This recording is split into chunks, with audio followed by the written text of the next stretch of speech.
Let's begin by clarifying what deepfakes actually are. Could you explain the underlying technology and why these synthetic media are so convincing? Absolutely. Deepfakes use artificial intelligence, particularly generative adversarial networks or GANs, to craft hyper-realistic images, audio, and videos. By training on vast datasets of real footage, these algorithms can mimic voices and faces with uncanny accuracy sometimes, even fooling human experts. That's fascinating and a bit unsettling. Are there legitimate uses for deepfakes, or is this technology inherently harmful? While deepfakes are notorious for malicious applications, they also have positive uses like creating educational simulations or restoring damaged historical media. The line between innovation and misuse, however, is thin, which is why oversight is so critical as we transition to discussing national security concerns. Turning our focus to Nepal, why are deepfakes especially concerning for national security here?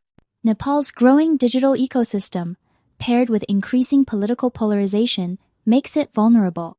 Deepfakes can be weaponized to spread disinformation, manipulate public sentiment, and even destabilize democratic institutions by simulating political leaders in fabricated situations. Given Nepal's geopolitical sensitivities, could deepfakes also be used by foreign adversaries? Certainly.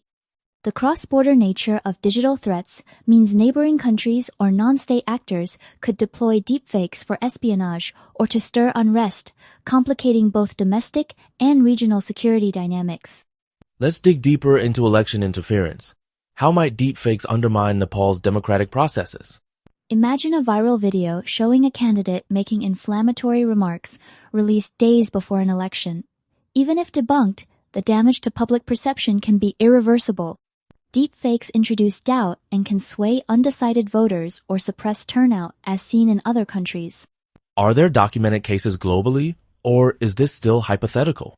There have been real incidents worldwide. For example, in 2020, deepfaked audio of a Belgian politician went viral, impacting climate policy debates. Nepal, with its rapidly expanding social media user base, could face similar or worse scenarios if proactive safeguards aren't implemented. Beyond politics, how could deepfakes be exploited in military or intelligence contexts within Nepal? Deepfakes could simulate orders from army officials, causing confusion in the chain of command. In espionage, attackers might impersonate trusted personnel via synthetic audio or video to extract classified information, a digital form of social engineering with potentially catastrophic consequences. If we consider a hypothetical crisis situation, how might deepfakes escalate tensions?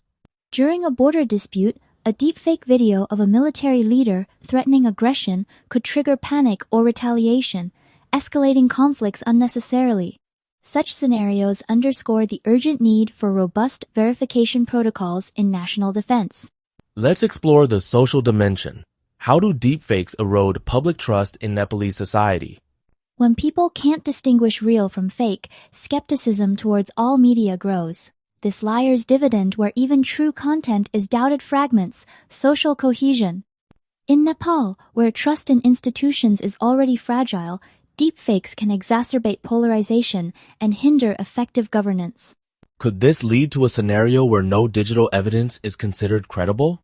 Precisely. If manipulated content becomes rampant, citizens might dismiss all digital communications, undermining legitimate government outreach and public health campaigns. The result is a society paralyzed by uncertainty and suspicion. Now, let's transition to policy. How does Nepal's national cybersecurity policy address deepfake threats?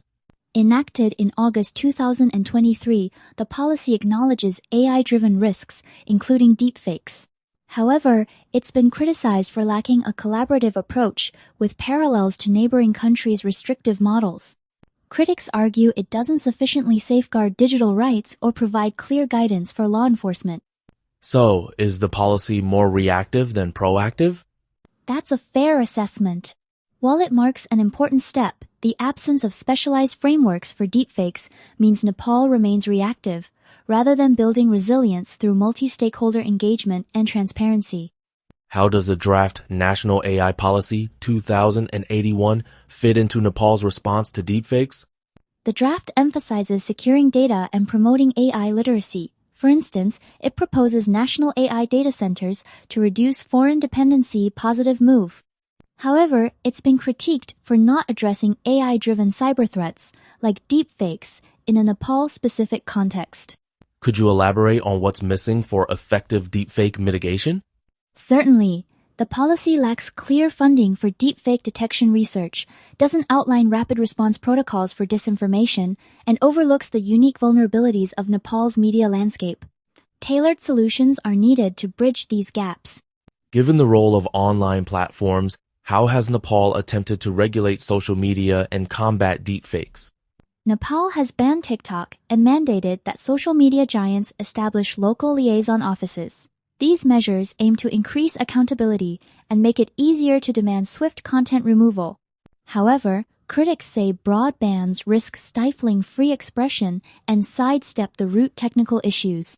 Are there more nuanced regulatory approaches Nepal could consider? Instead of outright bans, Nepal could require platforms to implement AI-powered detection tools and transparent moderation policies. Collaborating with civil society can help balance security with digital rights. Let's discuss technological countermeasures. What detection and authentication strategies can help Nepal combat deepfakes? Investing in AI-driven deepfake detectors is crucial.